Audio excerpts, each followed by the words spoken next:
Exercise number 3, outcomes, advanced level, section 2C. And here we deal with relationships. In this exercise, I need to go through these sentences and identify the types of relationships. In this box, we have 10 types. And I also need to say whether they are good or bad and why. So let's get started. He got me through a difficult losing streak when I lost my form and helped me bounce back. So here we obviously deal with something that happens in professional sport, in individual sport, to be precise, or maybe in team sport. So I guess that here we have somebody, an athlete, who is going through rough time, and he lost a few games in a row. In a row means when you, let's say, have 5 games and all of them are losses. There's no single win between them. And so in that case, you have a streak. It can be not just a losing streak, it can be a winning streak when you, for example, win 5 games in a row. So it's probably some individual sport, maybe boxing or tennis, and an athlete was going through rough time, but then he bounced back. To bounce back means to get back on track, figuratively.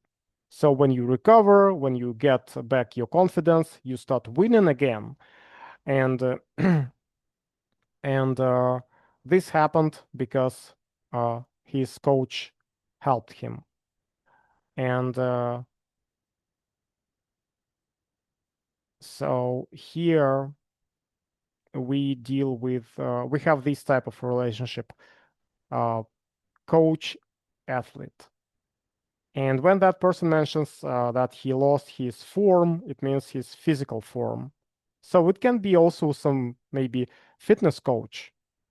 So maybe the person is a professional tennis player and he has a personal coach that is responsible for the games, for the preparation for the games, for the tactical preparation. But there's maybe that athlete had to ask for help from some fitness coach. Maybe his fitness conditions got worse.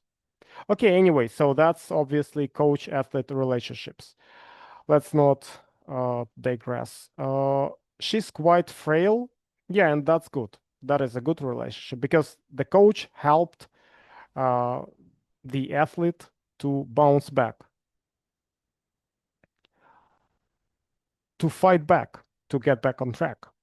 She's quite frail and unsteady on her feet, so I keep an eye on her as she has no relatives nearby. To be frail means to be physically weak, not strong. To be unsteady on your feet means not to be able to walk normally like other people. Maybe you are getting old, maybe you got injured, and you can't walk properly. So I keep an eye on her. I monitor her, I would say. To keep an eye on somebody means to monitor the person, to supervise the person. Uh, and she has no relatives nearby, so maybe we deal with neighbors here. Not maybe, but I think that's the case. It's good.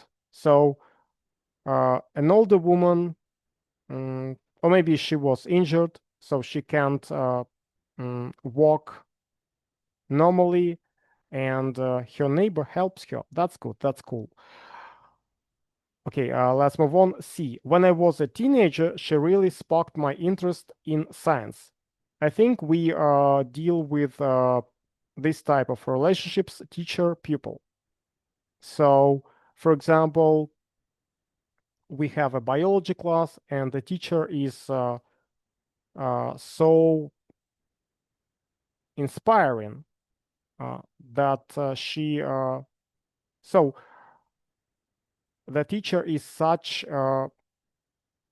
so good, is so fantastic at teaching biology that her students get thrilled with the subject. They just so she just ignites the fire in their mind, and they want to learn more and more uh, about biology.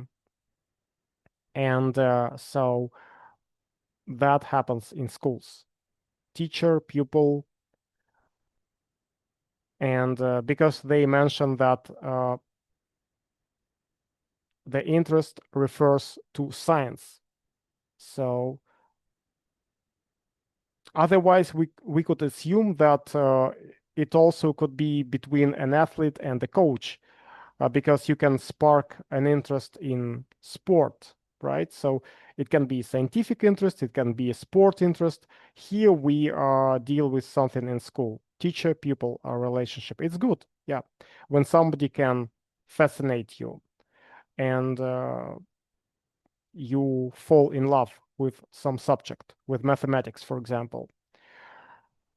Okay, D. I've collaborated with him on a number of projects and he's taught me a lot.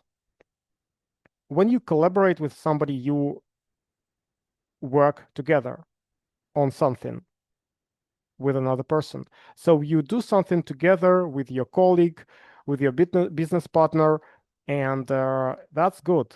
That's very good. You can, and he's taught me a lot. So when you benefit from such collaboration, when you learn from another person, you learn some information, you learn some new skills. Yeah, that's cool. That's awesome. That's a very good relationship, and that happens between colleagues, between business partners as well. They are not on speaking terms at the moment, which can make it awkward at meetings. To be not on speaking terms means not to get along. So when you, for example, had a fight with a person, not physical fight, but you, for example, had some heated argument and you yelled at each other, for example, or you just dislike each other for some reason. So you are not on speaking terms with that person. It doesn't literally mean that you don't talk, that you don't interact with that person, because you still might be colleagues. And due to that fact, you need to interact with each other. So you exchange some words. Let's say at the meeting, you discuss some issue, you need to talk to each other, but you are still not getting along. So not to be on speaking terms means not to get along with each other. And make it awkward means when you feel a bit confused or embarrassed when you find yourself in the same place with that person, when you get closer to each other. Let's say at the meeting, you need to, I don't know, just tolerate each other. Right. Okay, that's not good. That happens between colleagues. Here, it could also happen between business partners. We are on first name terms as I have to go and see him so often. Okay, so to be on first name terms means to be familiar with somebody when you've known each other for quite a long time, when you've known each other quite well, you can just address yourselves by first names and not, you don't need to be formal. You don't need to say, Mr. Smith, can I can I have you for a minute? I need to talk. You can just say, John, can we talk? So, uh, right. Okay, that's good. That happens between neighbors. It can happen between business partners, between uh,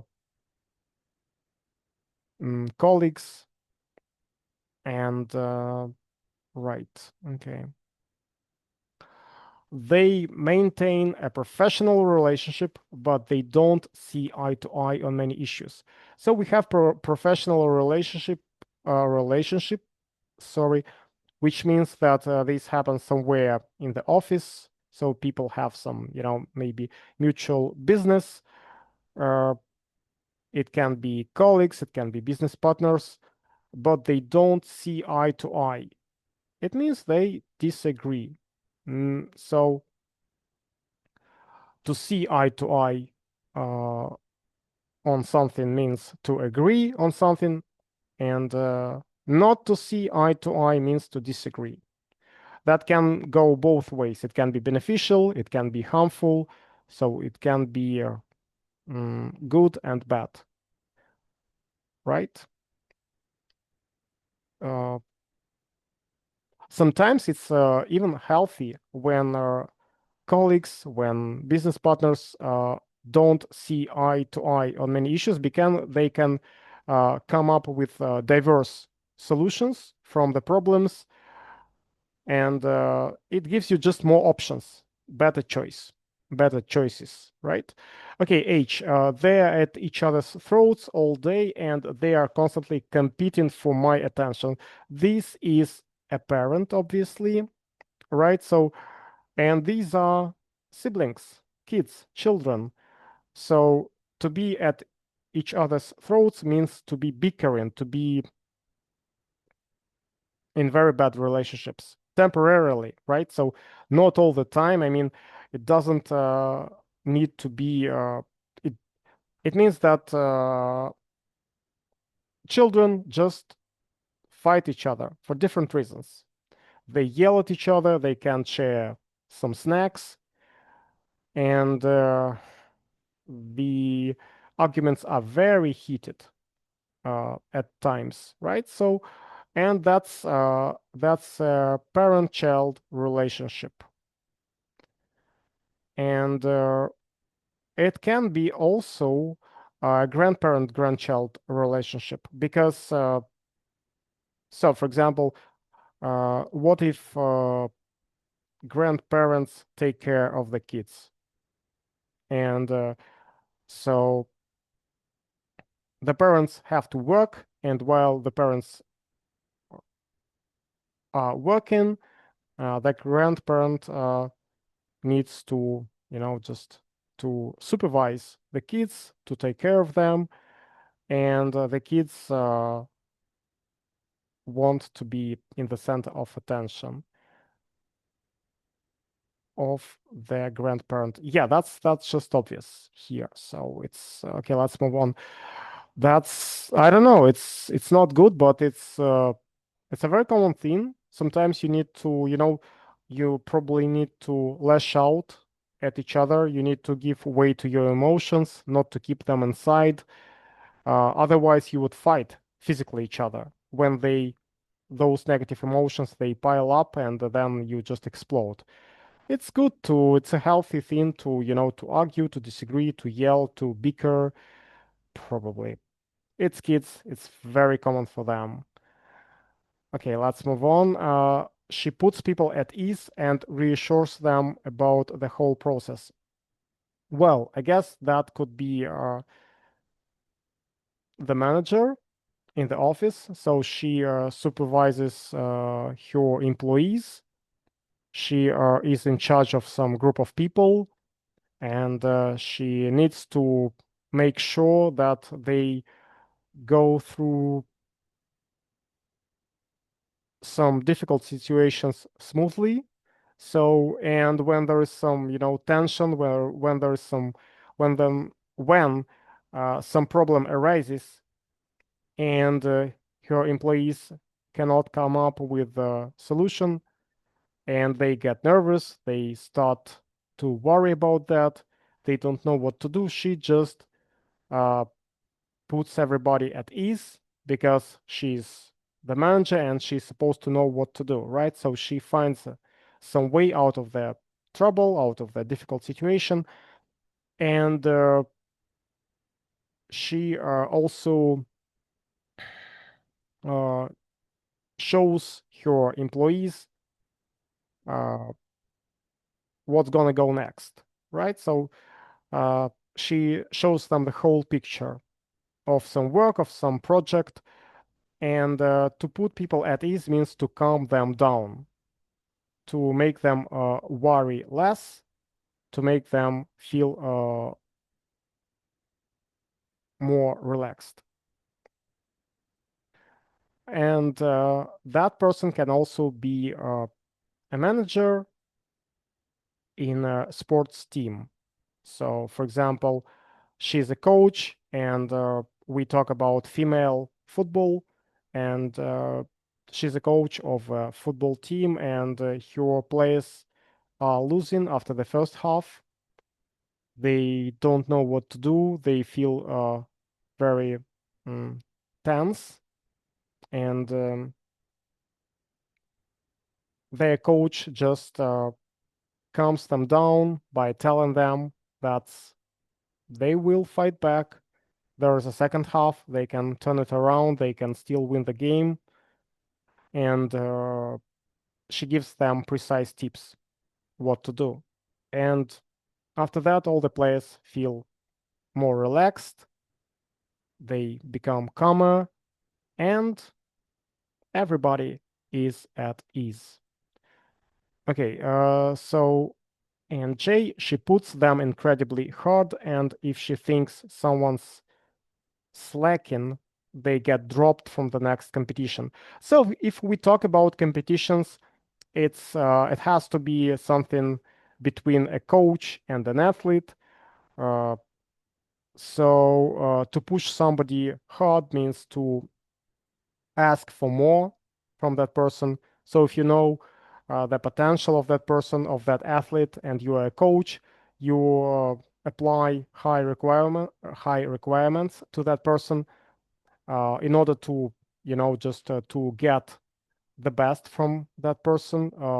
If we talk about results, sports results, achievements, and so that coach is very ambitious, and she wants her athletes also to be as ambitious as her, and she pushes them to the limits, right?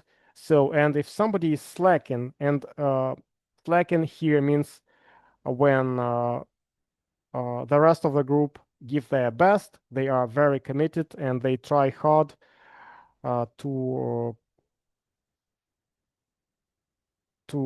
they try hard at the training session, but you are not giving your best. You are just not pushing yourself to the limit, and you are probably giving your 60% of your potential.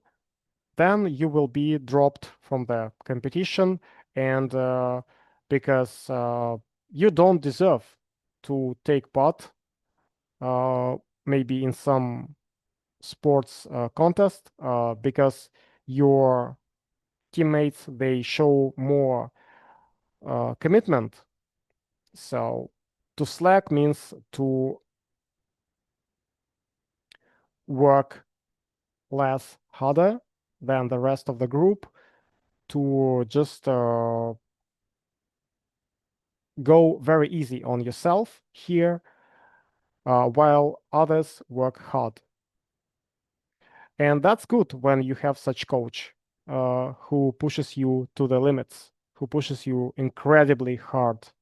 That's a very good relationship because you set high planks, high objectives, and high requirements are applied to you. So obviously you will succeed with such coach. And okay, let's move on. Whenever there is trouble, he always seems to single me out. It's not fair.